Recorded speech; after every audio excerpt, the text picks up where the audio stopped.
Starting over, since I actually forgot to press play or record on the last video, I wanted to make a video copy of what I put in here so that I could remember for future reference for myself. If anybody wants to write this down for me, put it in the comments. Alright, so it started off with the leftover pea base. We had peas last night, so these are instead of mushing them together, we kind of left them hard. You can kind of see the little peas still. We could have mushed them together because, I mean, obviously it mushes really nicely. But we like our nice little hard peas, or soft, like whole peas that are soft. We also had quinoa and amaranth grains, not amaranth, sorry, millet. Quinoa and millet grains in the dinner last night. And so there's the quinoa millet base for the starch, and then there's the peas that we had also kind of a side starch since we didn't have potatoes, and it kind of creates a potato-like effect for us, in our opinion. Okay.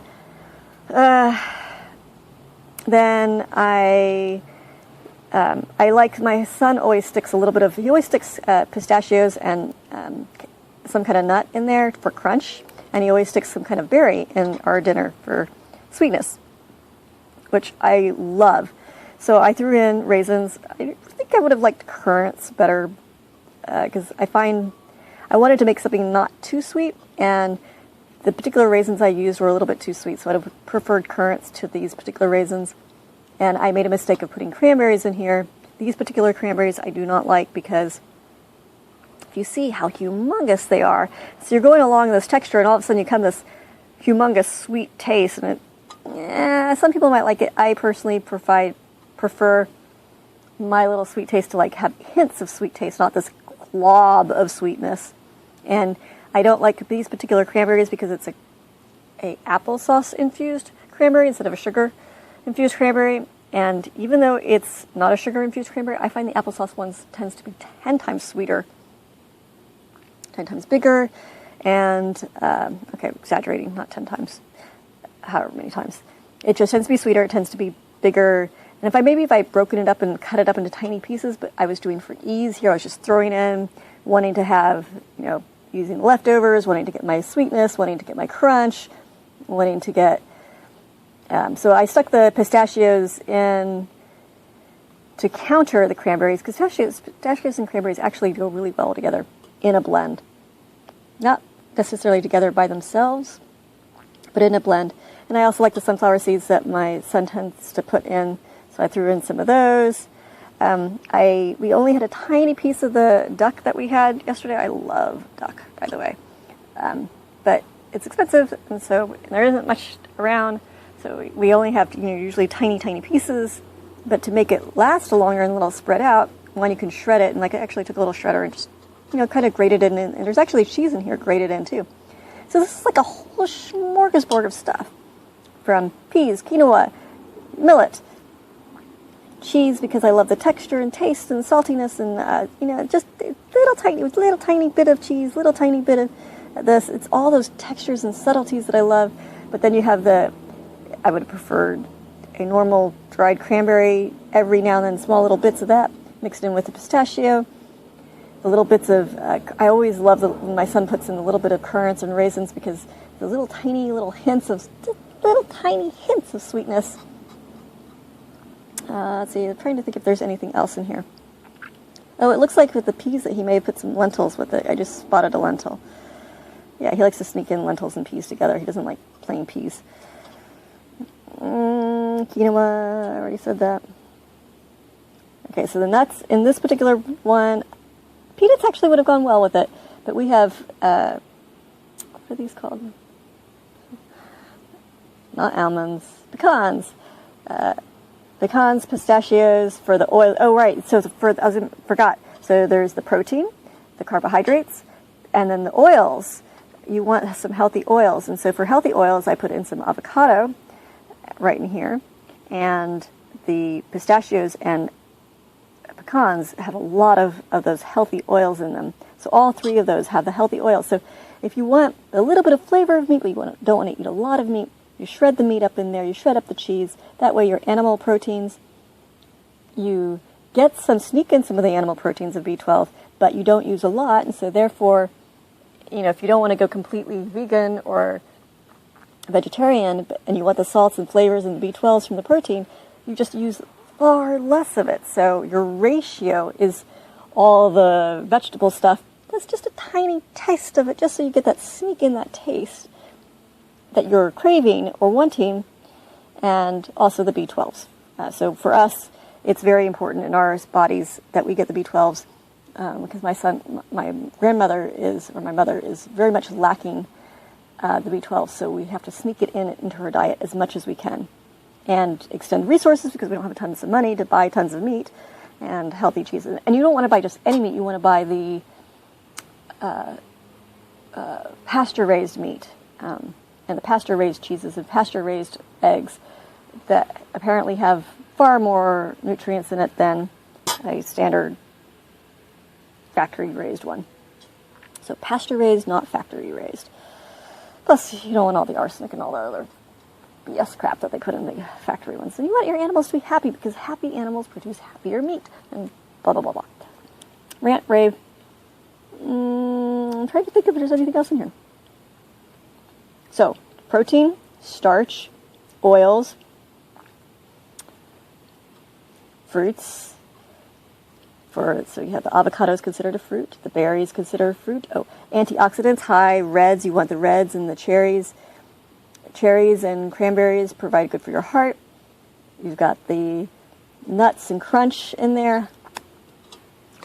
So every meal should have the basics of this idea where you have crunch, you have sweet or some kind of hidden flavor, you have starches or carbohydrates, you have proteins, and all of these have little bitty minerals and vitamins. And oh, I just realized what I'm missing.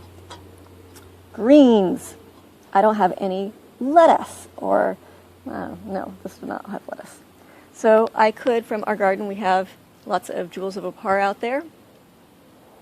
Oh, by the way, do you see that little plant right there? I guess you can't see because I have the resolution too small, but it's got a butterfly pea, and I'm so excited because there's 2 butterfly peas.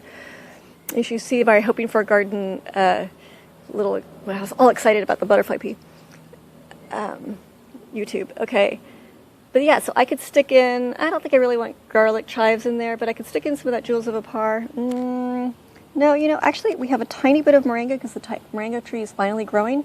And so I think I will put some of the moringa leaves in here and sneak that in, and that will be my greens. Yes. All right. Oh, and maybe some of the purslane. So yeah, I have some purslane over there. All right. So I will go get my moringa and toss that in here. Actually, I'm going to go show you the moringa. It's really cool. I'm just so excited about it. I'm just so excited about this moringa. So I'm going to go ahead and, you know, I'm going to go ahead and get the ones that are coming off, like the yellow leaves. I mean, it's already coming off anyways, and you can see just as I pick it, they flutter off.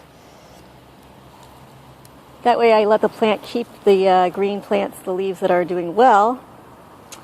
And I'm losing them already.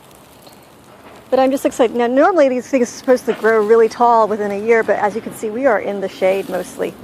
So this entire plant is kind of in the shade. But here it is. They found some sun eventually, so hopefully it'll grow a little bit taller now that it's found the sun. Anyways, I'm very excited. This is a Millet tree. You should grow it because just a little bit of leaves and stuff will provide all your nutrients. Like I think it was a teaspoon of this is equivalent for a child is all the nutrients you need, or all the minerals and vitamins or something. I don't know. Look it up yourself, find out.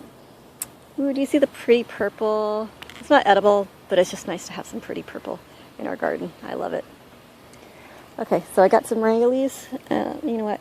And what you really can do is you just strip off the entire bit.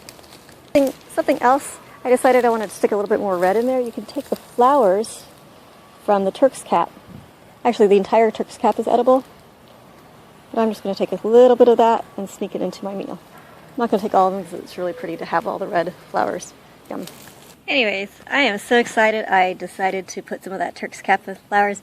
I got some of the dried flowers in there and the fresh ones, and it just gives that little burst of color. I don't really know how well, by themselves there's actually no taste whatsoever. But you blend it in with everything else. I also stuck some of the purslane, and I got some of the baby jewels of Opar to match, because this is the Moringa leaf right here, and then I got a baby Jewels of Opar, which is slightly different. I don't know if you can tell, but that way I get a little bit of both, and they're kind of bland flavors. But oh, and you know, I had spices like some. I don't know if I really want curry. I'm not in the mood for curry. But there are other spices you could put in. In fact, you should put your suggestions of what you think would be a good spice. So if you're actually watching this video, tell me what spices you think I could have or should have added to it. Maybe clove. Ooh, a cardamom maybe. You know what? I think I am actually going to stick a little bit of cardamom in there. Yeah, I think I want to do that. Ooh, and you know what? I have basil. I wonder how cardamom and basil will do. I'm going to go try that. The reason why I thought of the basil is because I'm actually growing a basil that I didn't think I would ever like, but it turns out I love it. Just the little subtle hints in it. I think I'll chop it up. There's some not doing so well. I like the purple, darker ones. And so it adds a little bit of purple into your meal. Yeah. You can add, you know, I think I would prefer this over regular basil. This is a Thai basil, I think. I think it has just a little more hint of something interesting and subtle. So I'm going to mix this in with some cardamom. I'm so excited that I have a little bit of a garden, and I highly recommend, you know, even if it's just something small, like we've got this entire big yard, and I don't really have much edible in it anymore, but I've got enough of just, you know, subtle things that you can add to your meals and dinners to just add that subtle extra flavor, like the basil, or if I had other herbs, that would be nice. In fact, if you want to make some donations of other herbs, we would really appreciate it, because it would be really a lot of fun to grow some more herbs and other things in here. All right, I'm hoping for a garden. Help me get this garden going. Send in $1 a month to help us be inspired to be able to have resources, pay bills, and actually create a garden. And then we can start having people over once the garden is fully going, and we can have you over for dinner as well. So I'm going to go stick this basil in there and a little bit of cardamom, and I just wanted to say thank you very much. Give a big hug, big squish. Thank you very much for subscribing to our channel and all of our channels. Make sure you are subscribed to this one, to Cranberry Eagle Journeys, to Hoping for a Garden, and to our body listening channel. Oh, speaking of body listening. So proper posture, shoulders back, chest up. Take a deep breath. I'm feeling so much love for all of you out there, and just sending so much love, connection to everybody who's watching this and everybody who's out there. Okay, anyways, lots of love. I love you guys, and thank you very much for being a part of our community by subscribing, and also by getting on our email list, which I still haven't created yet, but hopefully you will by the time you watch this, and also making sure you send $1 a month to patreon.com/KEE or to our PayPal link. Lots of love. Love you. Thank you very much, and thank you for being a part of our community. Bye-bye. And I just wanted to show real fast, the quick little making your food pretty is always important, I think.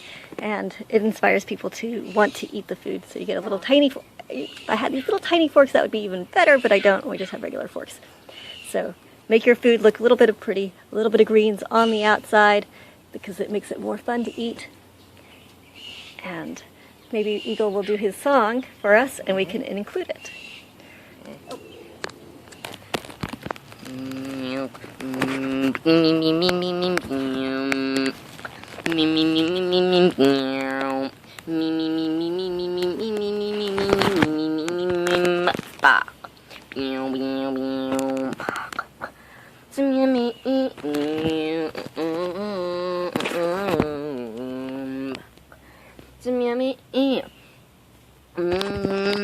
Soup things and some yummy millet and some quinoa and some lentil mixture. Got a bunch of turks kept leaves from the flowers from the garden, some jewels of Opar leaves, and a bunch of Moringa leaves too. Boom, boom, boom, boom, boom. And we got some yummy pistachios and some cranberries, and we got some pecans and some sunflower seeds and some hemp in there too. Boom, boom, boom, boom, boom, boom, boom.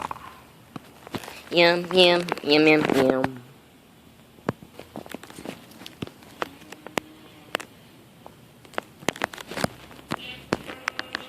Oh, mwah.